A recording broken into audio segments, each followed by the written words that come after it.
What's going on, guys? Welcome back to another comic reviews. This is not a Friday comic reviews because I'm not going to do them on Fridays anymore just because work has just been crazy and weekends are a lot better for me, so I'm off. So I'm just going to call them weekend comic reviews, so they'll either be up on Saturday or Sunday. So look forward to that. But besides that, I'm going to show you guys a couple books I picked up actually Friday after work. I stopped at another local shop in my area on the way home.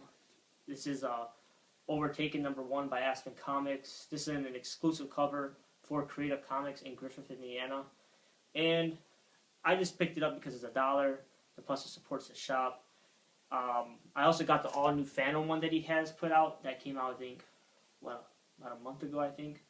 And it's only $1. Why not help him support his shop and everything? So I thought it was really cool that they put a picture of them and all the people that shop and customers and stuff. That was really cool. So, don't know anything about Aspen Comics or even the series Overtaken, but like I said, I just picked it up because it was $1. I finally got my copy of God is Dead by Hickman. The guy at the shop said this is freaking awesome. He said he's going to order the second ones and probably continue in it. And since it sold out so quick too. So he finally got some more in on Friday, and he put one aside for me, so I finally got my copy. And I told him to put it on my pull list just so I could get them on the day they come out. So can't wait to read this one. Another book I had him put on my pull list too, and selling really good is Trillium #2. He said this is another great issue. A little bit more information in it, not a whole lot, but he said that's what I'll take his word on that and I'll have to try it out today. So can't wait to read this. And I was actually browsing in the store a few months ago, and I was looking for Batman the Broken City story arc in trade, and he had it, but I saw something else, and I said, nah, I'm going to get that because I get that later. Maybe I'll come back a couple of days. And I did, and they sold out. And he actually had he was reorganizing his back issues, and he had like a bunch of sets put together, and I ended up finding the Broken City story arc set. So that's really cool. So I got part 1, part 2, part 3, part 4, part 5, and 6.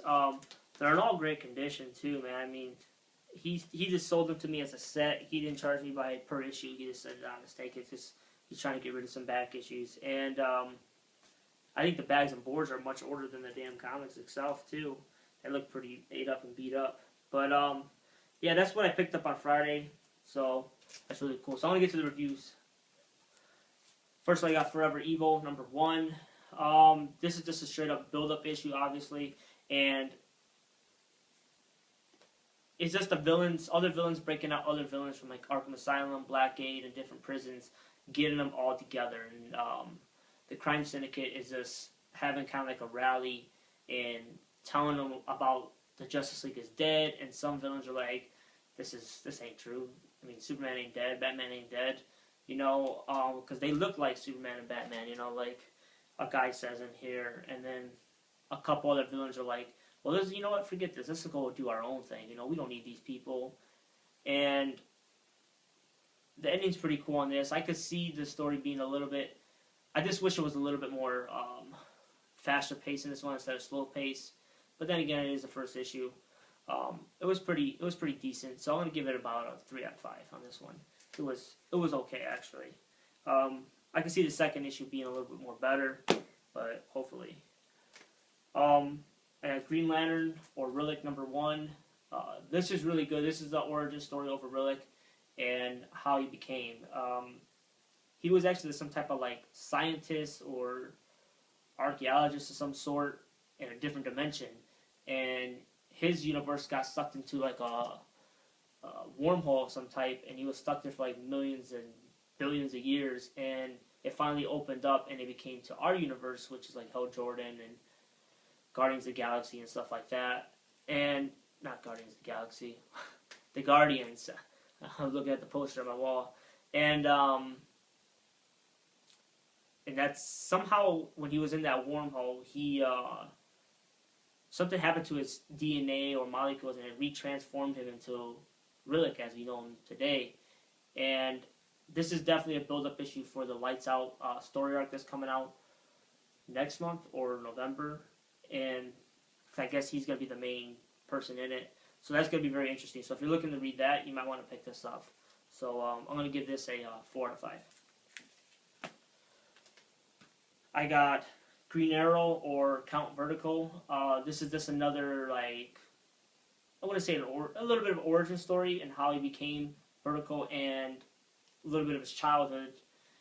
His mom wasn't always around. She was a working woman, let's put it that way, and he was always home, left alone and stuff. And she also sent him away to some type of special school for people like him, or an asylum. I don't know what kind of place it really was.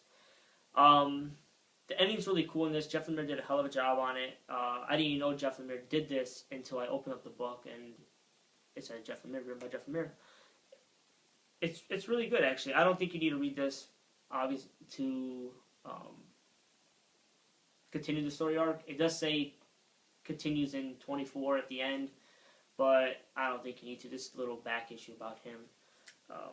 So you might want to pick it up, though. But I'm going to give it a 4 out of 5, too. I got the Joker, #1, or Batman.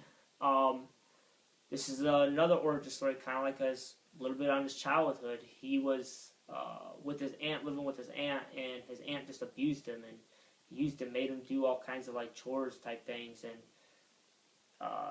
there's like one scene where she said, "You're a dirty little boy," and she took bleach and put it like on like a scrubbing pad and was trying to like give him a bath with bleach and stuff. And they don't show his face neither as a child, so that's still a mystery to there. And then it kind of goes back and forth, because then we see him, Joker, as we know him today, and he's actually in a zoo with his crew without Harley Quinn. There's some people I don't even know who they were, never seen him before. And he still is a baby monkey, and he raises that baby monkey like a son, and teaches him everything that the Joker knows, and teach him how to make like bombs and weird like things that kill people, you know. And this is his partner in crime. And the ending of the story is classic. When I saw something happened, I took the words right out of my mouth when I read the next one, the next part, the panel in the thing that Joker was saying it, and he did say it exactly the way I was thinking about it and everything. I'm going to give this a 4 out of 5. I got Batman Detective Comics or Poison Ivy #1. This is another story about a little bit of her childhood, how she used to see her mom and dad fight a lot, and her mom get abused by her father. And it's just her roaming around the city too, kind of like going back and forth of Gotham. And she just turned it into like one big giant forest type thing. And there's no Batman. Gotham's finest are not their finest, you know. So they're not able to stop her, and she's just roaming free and just turning the entire city into one giant forest. Plants going up buildings. Yeah, it's really cool.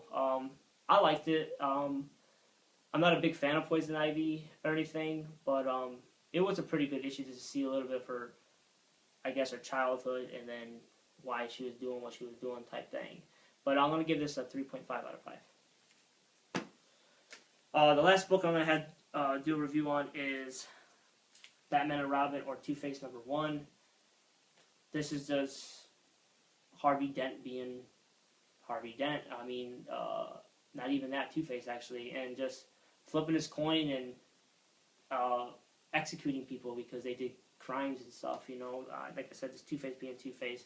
It was pretty good. There is no origin on it, so I like that. It's just, I can see this is a build-up, a little bit of a build-up to the story arc they're going to be coming with Batman and Robin between Two-Face. So you might want to pick this up if you're looking forward to that too. So I'm going to give it a 4 out of 5 for this one.